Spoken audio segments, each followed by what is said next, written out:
I'll show you guys how I got this entry here on V10. It's V10. 1 second.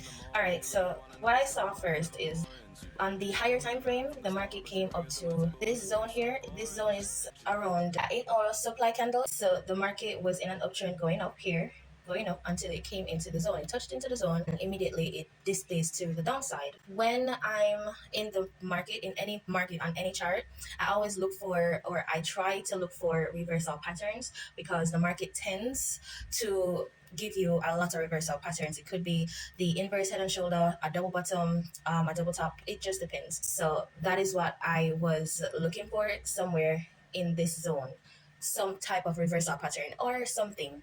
I also have my trend line going up, so that could, even if it didn't give me the pattern, once it broke my trend line, I would automatically go into the okay. So at the time when the market broke my trend line here, I didn't catch the move at the time, so I didn't enter at this point because I didn't catch it. So I waited to see what the market would do.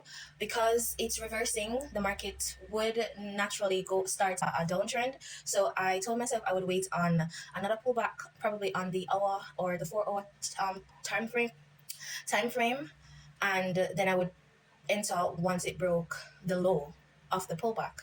So I waited and I saw that the market was pushing down. From after it broke the trend line, it kept pushing down, and then it started to do its pullback here.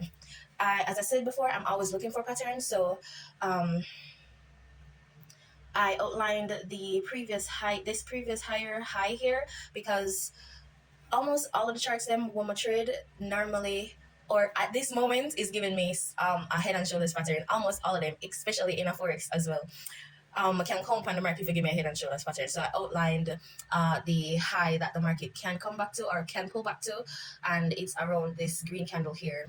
If the market had pulled back to a point above the zone that I outlined and closed above it, then I wouldn't consider it no longer a head and shoulders pattern, because it shouldn't close above it. It can come anywhere below here, but it shouldn't close above it. That doesn't make it valid to me. I'm going to think that, okay, maybe the market is going to give us a double top pattern for the reversal, but it didn't do that. Even if the market wicked it out, that would be a good, that would still be valid as a head and shoulders, because it didn't close above it, only wicked it out. So it pulled back into the zone here, and then I saw displacement to the downside.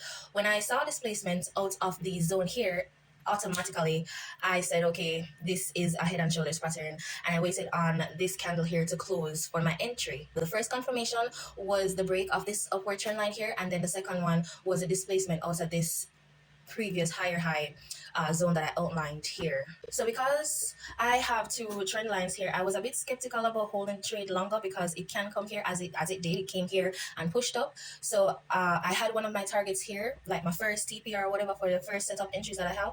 I had one of them here. So when it came to here, my first set of TPs were hit at this point, because this can also make the market reverse and go up, continue up. So that's why I had my first set of TPs here.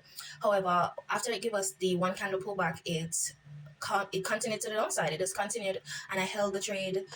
I held the trade to a higher time frame key level.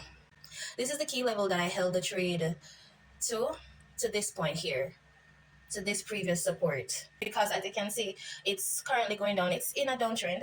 I could have held it for longer, but I'm a structure trader. I trade structure.